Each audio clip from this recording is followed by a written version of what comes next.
Hi, welcome to Save Our Stars, episode 3. I'm your host, Bryan Richards. I have a co-host with me today. Ben, why don't you introduce yourself?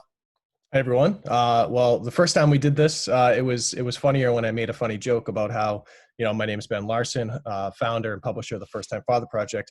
And really the only difference between that is that I'm pretty handsome and I'm tall. So let's skip that joke and, maybe say some great things about me.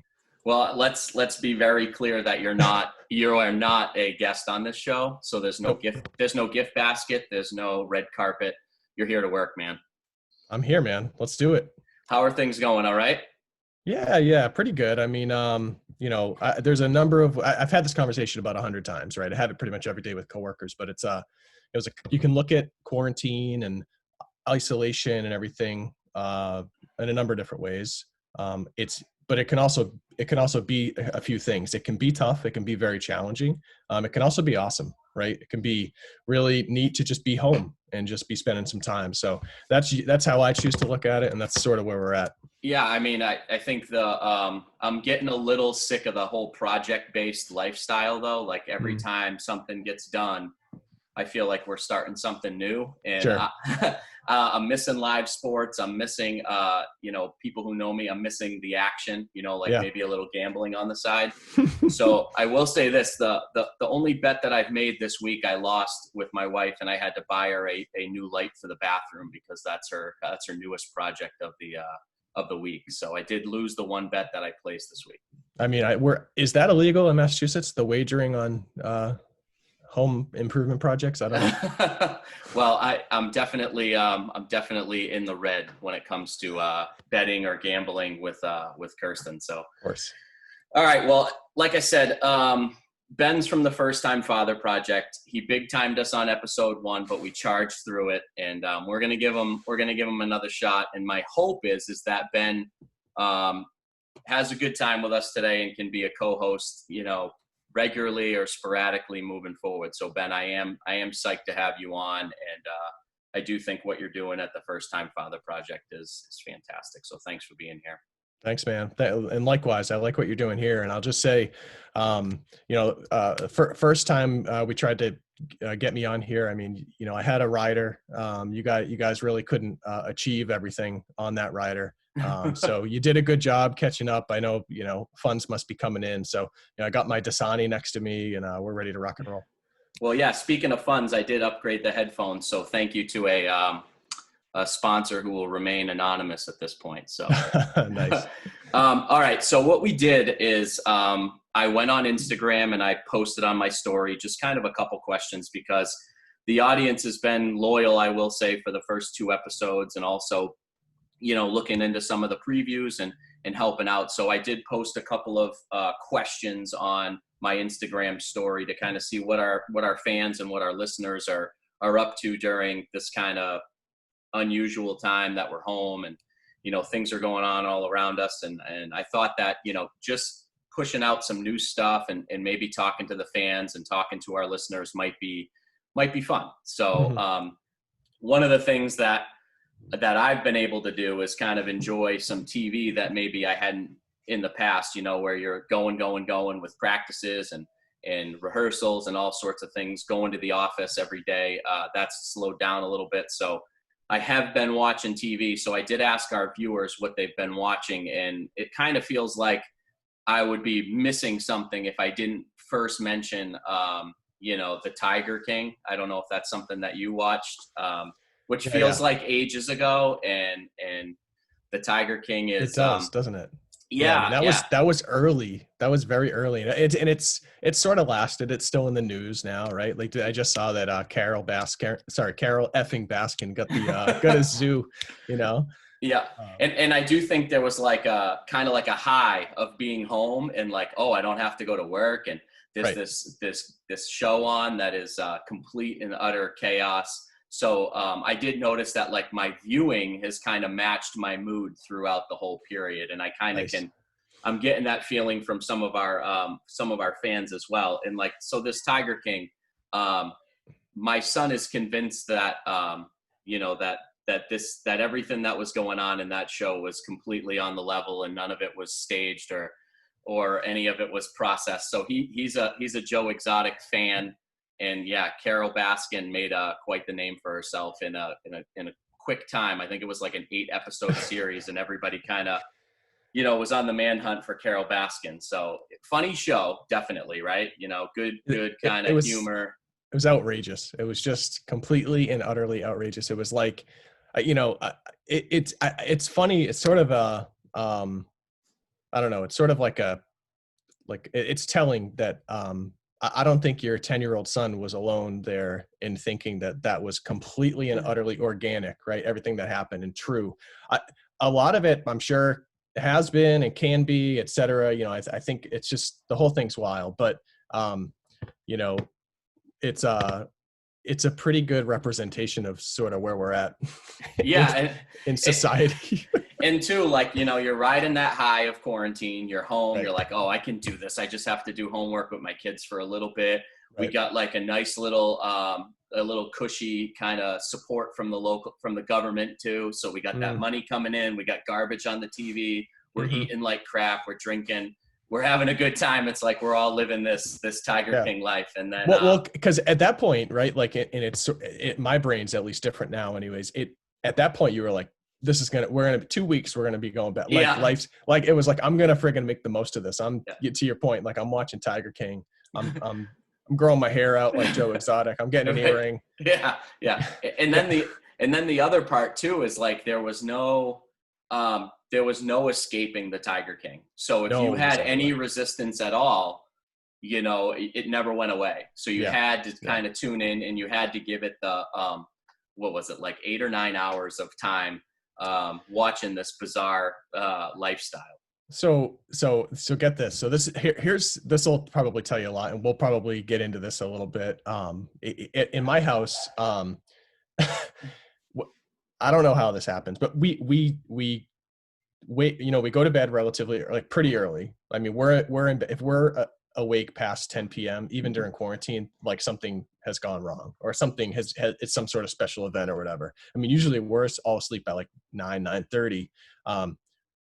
And for that, I like to get up early, get a little work done, just have a little me time, etc. But what's been happening is, throughout quarantine, my wife literally can't get a breather during the day, at night, whatever. And so by the time we hit, we're in the bed, it's sort of like there might be a TV on, but no, we're just falling asleep to Forensic Files or something crazy, right? Yeah.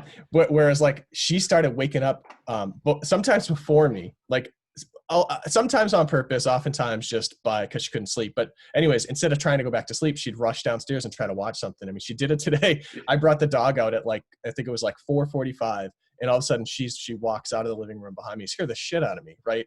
But she's down here she was watching Dead to Me on Netflix, which is a good show for moms. But yeah. So anyways, so we've taken to, she binged Tiger King at like 4 a.m, right? Like a psychopath. And then, when Last Dance came along, and I was like, I gotta watch this. I just can't. Nobody in my house wants to watch it with me. I was doing the same thing. I would use my wake up sort of like, workout time as, hey, I'm just gonna watch these, get sweet nostalgia with Scottie Pippen and MJ and the Bulls and Pearl Jam and Dennis Rodman and all that kind of stuff at 4 a.m. So that's how we do it in our household. It's sort of wonky, but I guess it works. Yeah, and I think that you throw a couple of kids in there too, and you're never getting the main TV, you're never getting the primo TV time. So whatever works for you. I know that we do like a lot of give and take and try and watch things together. And we did, as a married couple, did watch the Tiger King, and our 10-year-old tried to, pop in and out of it, but he's like, at the time we were watching it, he was like riding such a high of being home and not being at school, and, getting all these, games going on Xbox and things like that. So. Yep.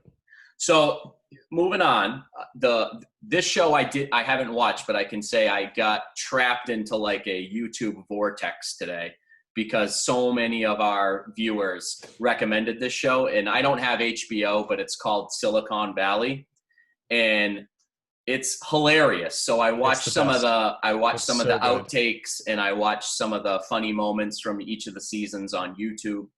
And so the basis of it is, and ironically, I work at a vocational school as a counselor, and I have programming and web shop as a vocational trade for some of our students. So now That's I'm pretty like, cool. I I didn't wonder, realize they did that. That's awesome. I wonder if my coding students are watching this show, because it's like, these guys, they start their own business and they're living Right. together. And it's, I know that you're a fan, so maybe you take the lead on this, but I also think like, So good. if you have HBO, I've watched, let's say 45 minutes of clips today, because I Okay. had, so many people were recommending it. And is it a good show or what? It's great. It's great. I mean, it's so my background, right? I'm in the business world, but previously have worked at startups, and I've been just like a fan and just sort of an admirer of like the startup tech culture and things like that. It's it's exciting to me in the nature of my work. So um that show is spot on, right up my alley, right up so many, I know so many developer friends that that either work at startups or established organizations that just can't get enough of it, and it's so damn funny. There's a ton of inappropriate very inappropriate sort of sophomoric humor, if you Yeah, will, stuff that yeah. you and I giggle certainly have quite a bit.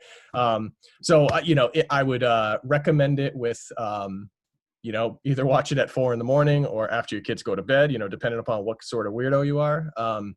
But dude, it is so funny. And they sort of hit on, it's sort of like a spoof on, call it, there's a couple different companies that you're like, oh, that's Google, that's Facebook, that's wherever, right? Yeah. So there's Hooli is the big, Google, and the guy that runs Hooli is just outrageous. And Pied Piper is the company that, the buddies sort of start up, and they have no idea what they're doing, but they just know they have some decent technology. So it all goes through the trials and tribulations of it. And I think, this past season, which I binged probably before coronavirus, Yeah. was I think it was the last season. So I'm jealous for those that have yet to watch it and might have an interest, because it is friggin' hilarious. And it is cool to find some of those shows after the fact too. Like Yeah. the cult following has already finished it and you haven't really gotten into it. I know like a lot of guys our age and women our age, we were just a little too young for like Seinfeld. And then like you hit the reruns and you're like, wow, this show's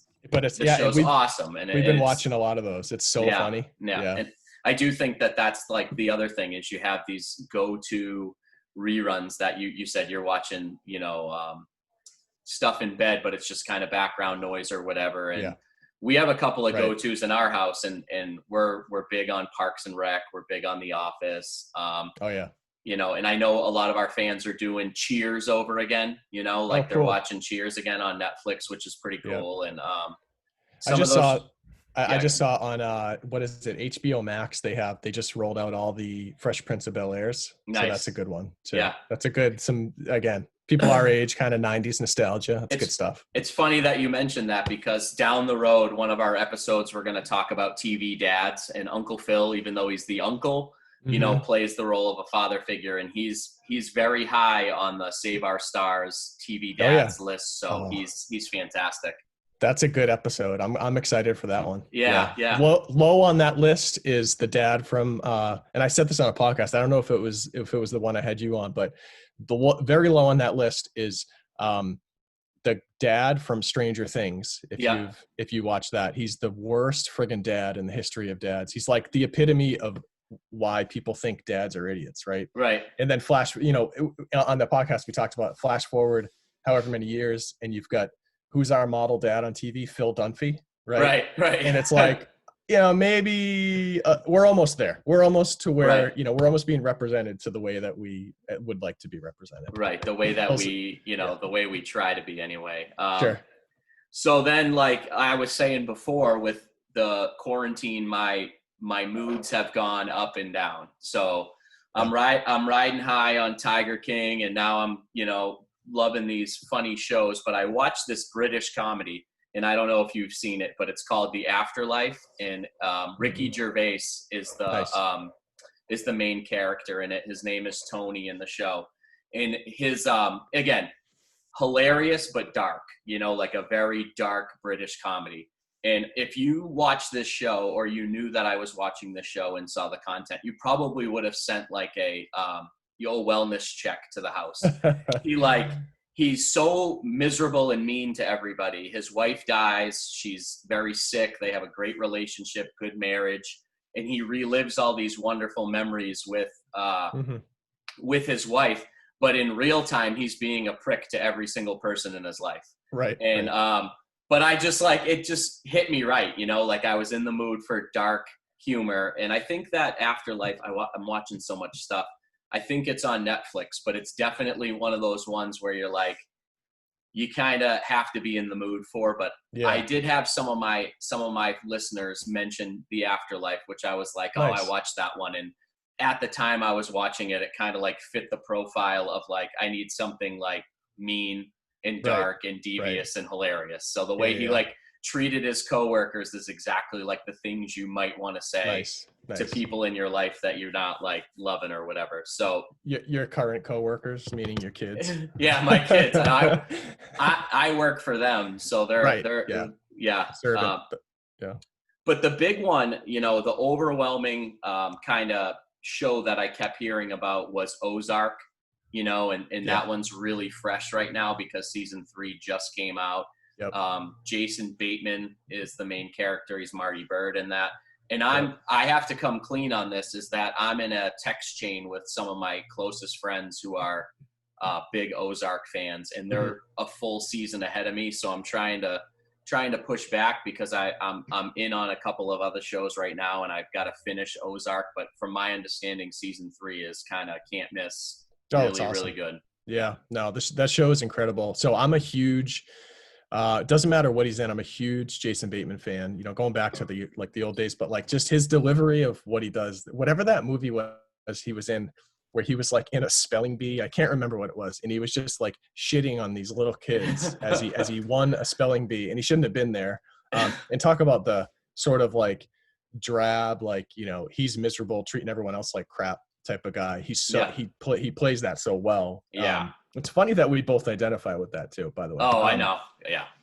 But no, that show is incredible, and like the writing is incredible. The acting is awesome. And just, the story's outrageous, but it's really like, I found that over the years, as I become a father, become a husband, I like these shows that make me feel uncomfortable, meaning like if I put myself into their shoes, and this happened a lot with Breaking Bad, where it's like, it's just this normal, like whatever, everyday dude who has no special, circumstances, that just like, it just makes you feel uncomfortable. Like what, in Breaking Bad, when he, became a freaking drug lord, and his wife literally didn't even know, that made me feel so uncomfortable. And the whole Ozark thing does just because of the way that they're navigating through it. It's awesome. It's a cool there's something for everyone. It isn't like one of those shows that's like, this is like the guy show. Like you can watch it with your wife, you can watch it, with your friends, and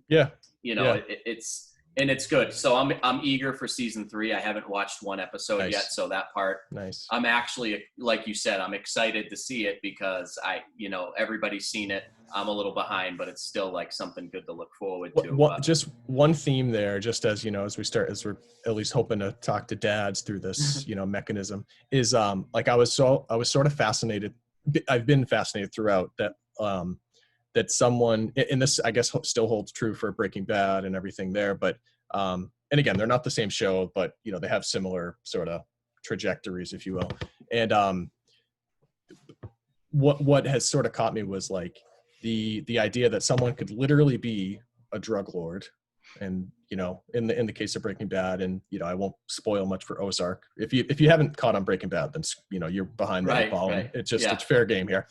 But for Ozark, it's the same deal, because it strikes me crazy that someone can actually be a criminal and also like a good father or husband, and do the right things, and like think and like and help their child grow, etc. It's just, I don't know, it's really cool. It sort of like humanizes everything, and makes you think to yourself like, you know what, I guess I can be a good father because I'm not doing that crap, and I don't have the the cartel chasing me down, etc. Yeah, and it's funny. That's a good segue because listen up, dads. Like, there's a theme going on out there, and I don't want to pigeonhole any of these shows, but some of the stuff that my wife is watching me is making me watch these days. It all has a common theme.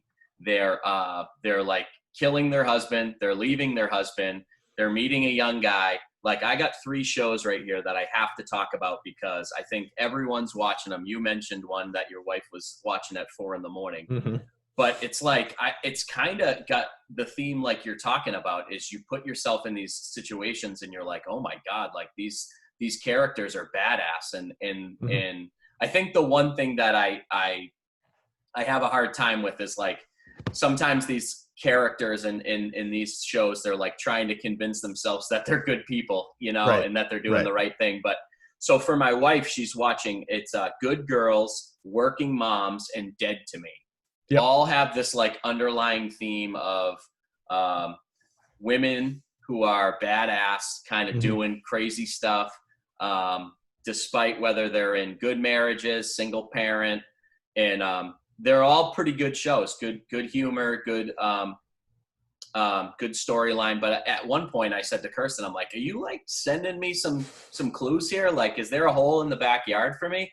Because like every episode, it's like this guy gets thrown out of the house. This guy, gets caught cheating. This guy gets killed. This guy gets, gets caught with another woman or whatever. But good shows, but I'd say they're primarily, I think a lot of our wives are watching these shows, and I'm along for the ride. We just finished the one with Christina Applegate in it, which is Dead to Me, and that one's that one's good. That one's my wife finished that whatever season it is. This must be season 2. She finished season 2 at like 3:45 a.m. Today.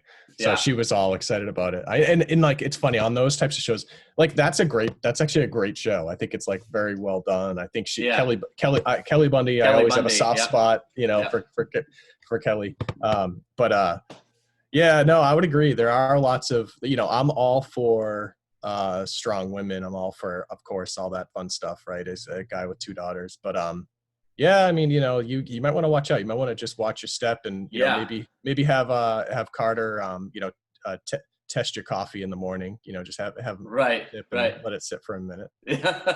Yeah, it's funny too. And then I think the last kind of category with TV is like these kids, man. They can watch the same stuff over and over and over again. And I'm in my home today. Everybody is outside swimming at the neighbor's house, so I have the house to myself. And it's probably the first time in what feels like weeks that Trolls 2, which I don't even know what the real name of the movie is, it's Trolls 2 in our house. World Tour isn't playing in the background, to the point where we had the Cyndi Lauper version of Girls Just Want to Have Fun on in the car the other day. And Cole, our youngest, was so pissed that it wasn't Trolls Just Want to Have Fun. And but we were watching this one nonstop, and it's I'm so tired of it. What are your girls watching that's driving you crazy? The way that we sort of structure everything, it hasn't been too bad. So if I have to like say a day in the life of the Larsens, right? There's where Emily and I we wake up somewhere between 2 and 5 a.m. and watch our stuff, right? If we're just talking about TV, right? And then, they'll sort of meander downstairs somewhere between 7 and 8 a.m., right? And immediately just take over the TV. At that point, I'm like, screw this. I'm out of here. I'm going to do something more productive. I'm going to make someone some sort of food and be of service to someone. But at that point, like, what they've actually been watching a lot of is Scooby-Doo, which I'm okay with right now. I mean, it's as corny as it's ever been, but just the fact that they bring in Putty from Seinfeld is like is the police guy, so that's just funny to watch. And then they have like Lewis Black's on there somehow, and then Christopher Walken showed up. We're just hanging out, and then all of a sudden Christopher Walken is like the voice of some villain, right? So I mean, it hasn't been that bad. I mean, we've actually been we've been in a pretty good cadence, especially early on, where we would finish work, have a relatively early dinner because, my wife's a teacher. So, she's eating lunch at 10:55 a.m. and dinner's at 4, but, still before hockey or lacrosse or whatever. So we're on that cadence. And then we'll go outside and either walk the dogs or go for a bike ride. And then we'll come in and do a family movie. So when we first started quarantine, we went hard. We watched as a family, and I have a 3-year-old, so this just bear with me. We watched all the Star Wars in succession. So in succession, like along with the story, not in the not chronologically as they it's lost came on out. me. Yeah. No, right. Honestly, me too, beforehand. So anyways, we watched all the Star Wars, and now my daughter pretends she's Rey, the hero, the heroine at the very end, right? So that's been awesome. Then we watched all the Harry Potters, and we started watching some of the Pirates of the Caribbean. So we've sort of rehashed a lot of these things. So it's actually been pretty good. But dude, we're out. We're done. Like, there's nothing more that is suitable for everyone, and will distract us for a good amount of time. Yeah. It's like we're over. So now we've just been hanging outside on the deck. So it timed out pretty good, but yeah. And we're there's like a rite of passage as a Richards male to be addicted to TV a little bit. So nice. like my boys love TV but like you said, it's getting so much better with the weather outside, and we have an awesome setup in the backyard, and we're big into the American Ninja Warrior Junior show. Nice. So it's like I have a couple of American Gladiators in the backyard, and they're setting up like the obstacle course and doing the ropes. So that kind of gets us away from the tube a little bit. So that's good. Yeah. And I know a lot of you're always jockeying for the good TV, but one of the other questions we talked about or that I had posted on the mailbag was frustrations with your kids. To get more into the parenting side of things. And, it has certainly been a labor of love. And I know that there are a lot of families that have adjusted their lifestyle completely, whether your kids are in daycare primarily. So you're working and you're picking them up at somebody else's house. And now they're in front of you, they're needing you, they're bored, and they are nonstop, needing that attention. So some of the things that came up as frustrations, I thought this was funny because I'm living it a little bit too with a 4th grader, and you have a 4th grader as well. Is the math. Math is frustrating people.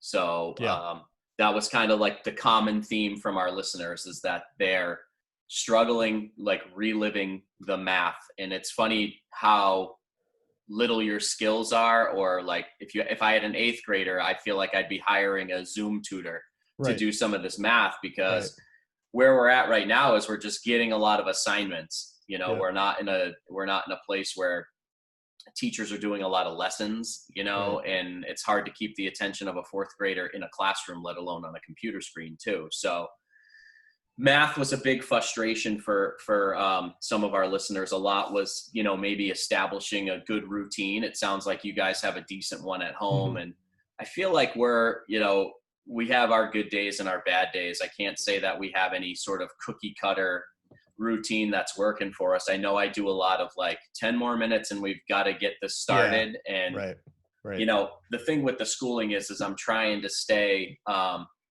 positive with it, because the summer's coming, but I feel like if we let them off the hook, it's going to be really hard to get going in the fall. Oh, totally. So, I think that's reasonable, even if you are sort of, keeping the foot on the gas pedal. I mean, my wife even tells, so she's a teacher, right? But she's sort of, so, full disclosure, my days are typically I'm on the phone or on a Skype or something like that for work, just usually 6 hours out of the 8 to 10 hour day. Right. So it's sort of crazy. So every time I'm on the phone, I leave. Right. So that leaves my wife sort of teaching, the 3.5-year-old, whatever sort of daycare curriculum is ongoing, she's got the fourth grade, whatever's going on there. And it's actually been pretty organized. So maybe it sounds like a little different experience than what you're going through. She's teaching her students right at the high school level. And then she's got this adjunct professor job. So she's like, yeah, she's like teaching all these different things. And wouldn't you know it, it feels like fourth grade freaking math is the hardest. Right. Yeah. And even like I'll step in and just try to be of any service. And I'm like, I know I can get to the answer, but the goal is to show work, and it's just so different now to the point where she had to go pick her stuff up at her school the other day. And we had a question just on, I think it was like simplifying, fraction. I don't even, I can't even remember what it is. But it was so, confusing by the way of not only was I confused, the teacher was actually confused because the way she teaches it is different than the way we were taught and she was taught, which is different than the way the app that they use, ST Math is different than the way that it's done there. So it's like, I mean, all these different ways, and there's got to be a better way, but I don't know. Can't we all agree the answer's one half and move on? Right. You know exactly. I mean? Yeah. Right. Just do it in your head. Right. Yeah. Right, yeah. But no, it's, I don't know. I think, from an educationally, I don't know, this is probably another episode, but we definitely, as a unit, as a country, as a region, I don't even know. I don't want to blame my city. Although it might be the city's fault, but, we definitely weren't prepared to keep kids educated throughout this, like totally blindsided. I mean, it's really bad. Yeah. Yeah. And hopefully the summer will allow schools and districts to, put their resources into that, or even take the resources they have and reapply them. And because I do think there'll be, I think the fall is a little bit hairy as well. And I don't have any inside info on that, but I think it's going to be, a little bit of both, where you'd be able to go to school a little bit, be home a little bit. Some staggered schedule or something like that. Yeah. I mean, in any event, like there needs to be sort of better structures. And within that structure is if a idiot dad is supposed to be teaching Common Core math, then we need some resources. So give us the resources. Right. Yeah. Right? Yeah, of course. And then I think the other like real big frustration for families is a lot of kids and families get a lot out of having the activities. There's a social component for your kids. There's a social component for the adults.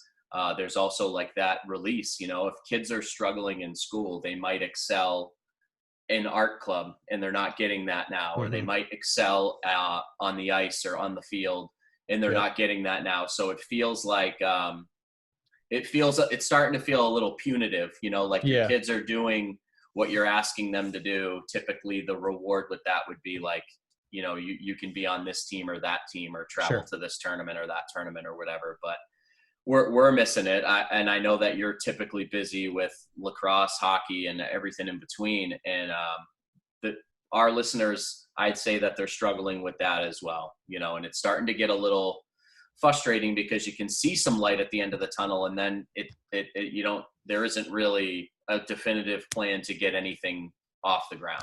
Right. Yeah. It's funny, with the hockey circles, I mean, it's just so crazy anyways. They're going to force it. And I mean, I think she could be potentially on the ice if she wanted to as early as like next week. And we're recording this June, actually less than probably Monday if she wanted to be, which is just crazy to me. But, with all certain precautions and whatnot. But just trying to think of, at first it was, we were sort of like, so the history is, when, throughout the winter, it's like, if she doesn't have hockey practice or whatever, she's, kind of annoying. And it's like, she's got this pent up angst or not even just energy that crystallizes into some sort of like annoyingness. Right. And just like angst. Right. So in that sense, it's actually been good. Cause I think she's sort of just been able to just decompress and relax and stuff. But, there's only so much, dribbling drills in the side yard and, times you can go on your rollerblades and whatever, it just sort of gets old and got old. So I think, I think when you have older children that are like, that know what the sort of input means in terms of success. Yeah. These kids, even if they have big aspirations, don't care about training, on their own. They like going to Yeah. practice, right? They like being with their friends, right? So Hmm. totally, it's been a challenge. So, from that regard, I'm excited to kind of get back to normal. Sure, sure. And I Yeah. think we talked about this in the past. I don't know if we've ever recorded it, but the rides home, Yeah. in that time and that quality time that you get with your kids when you're going to whatever event that they have, or if you're with as a family, like when are you all together? When are we Right. all on the same page doing the same thing, enjoying something that Right. they're doing? And Yeah. and then the other part is the one-on-one time that you're getting too, because I know going to the dance studio and stuff like that's fun to have that one-on-one time with your kid. And now we're all in the same walls all day long, and you're not getting, you're Yeah. compromising to spend quality time because you're running out of things to do. So you might splurge and go somewhere and get ice cream, or you might do an activity that you wouldn't Yeah. typically do because you're compensating for missing some of these events that kind of naturally provide these opportunities for you as a Hmm. parent. Yeah. Yeah. We did, you and I did talk about it on your podcast recording on the Dad Yeah. Stories podcast. And honestly, like I've gotten feedback from people that live inside my house and don't, and live outside the house. So I agree. I think that's sort of struck a chord. And just a personal story is, for probably, let's say March to, I think it was a couple days before Memorial Day. So call it 2+ months. I hadn't had any actually like private quality time with my 10-year-old. Hmm. So we decided, the weather got decent and they opened up the golf courses here in Massachusetts. So we went out and played, and literally Nice. as soon as we left the driveway, it was like she jumped right into this sort of, dad and Sophia talk only, Hmm. stuff that no one else talks about. Like it was just really immediately quality time. It was really nice. So, to the extent, if you play golf and your child has any sort of remote interest, go find a course, walk around. I mean, even if they just, I mean, that was a really, really cool experience for me. So I'm sure there's other types of things like that people can do. But Sure. yeah, so I mean, it's not even just us that are starving for it. It feels like they are too. Yeah, definitely. And the structure too always helps, like Yeah. having that routine and that carrot at the end when you're done doing the things that maybe you're required to do. Yeah. Yeah. So what, I honestly think that we're closer to wrapping up, and life skills was the last question on the mailbag. And I want to give that way more time than Hmm. we're allotted. So what about, maybe you coming back and giving us another episode in terms of co-hosting and Sure. things like that. So before we do wrap up though, why don't you plug the First Time Father Project, so we can get some of our listeners on site, because the content is amazing, helpful. It's not advice, it's support, Sure. and maybe you can plug it for us a little better than I have been the last couple of weeks. No, you've been pretty good, except when you were bashing me for not showing up the first episode. That's fine. No, thanks. Yeah. So First Time Father Project, it's just a hub of information and just, different content for, dads, and dads specifically that are really trying to grow as fathers, husbands, partners, and men. Right. So the idea behind everything, at least my motivation is that, we're all imperfect. Literally, none of us know what the hell we're doing. We're all just sort of feeling our way through it. But that doesn't mean we can't be aimed in kind of have our sight set on growth and being better at what we do. So, the idea of a growth-driven dad is something that we talk about quite a bit. So, yeah, there's tons of stuff. We've been at it for years now, and dad duties and life changes, et cetera, sort of, mean the consistency ebbs and flows, but we're doing pretty well now. We just launched our Dad Stories podcast, and that podcast, Bryan, you were on it. You were Yep. one of our first guests, and it was awesome. The idea there is that every dad has a story, right? And these stories can sort of help other dads figure out how to get through their challenges and really be excited about their successes as well. So anyone that's listening, we'd love to hear your story. I'd love to have you on. Just trying to all, be better, as your shirt says. All right, Ben. So where do we find the First Time Father Project on social media? Yeah, sure. So, I mean, first off, head to firsttimefatherproject.com. You got all the links and all the content will be there. You can even sign up for our email newsletter, which I send stuff out weekly. But outside of that, we're on Facebook. Just search for First Time Father Project, as well as Instagram, First Time Father Project. Awesome. So yeah, hopefully we can have you back, Ben. So like I had mentioned before, we do, on this show, we do a shout out, and I'm just going to do just kind of a quick message, because I do think, I think that there's an awful lot going on in the country, and I'm not one to kind of post my feelings or post a stance. But one thing that I will say is, I think that we need to start listening, as a country, and taking what we hear and applying that and learning about other people, and then to kind of move that to being a father is, if we listen, we'll learn. And then if we take what we learn, we can educate our kids to be better people. And so for that's kind of the message on the shout out today. 3 things. Let's listen, let's learn from what we hear, and then let's take what we learn and educate our kids, because that's what our responsibility is as dads and as adults in this world, is to educate young people, so that they can make good choices and make good decisions, and if we'd have got to those life skills, we would have talked a lot about decision making and things like that, but that's another topic for another day. So Ben, thanks so much. We'll definitely want to have you back on. I want to talk life skills with you. I think it's a great topic, and we'll add another couple questions to the mailbag so we can get some more from our listeners. And I do want to thank the listeners for their contributions to the Instagram story and giving us all this great content to talk about today. So let's be safe and take care of each other, and we'll see you next week. Thank you.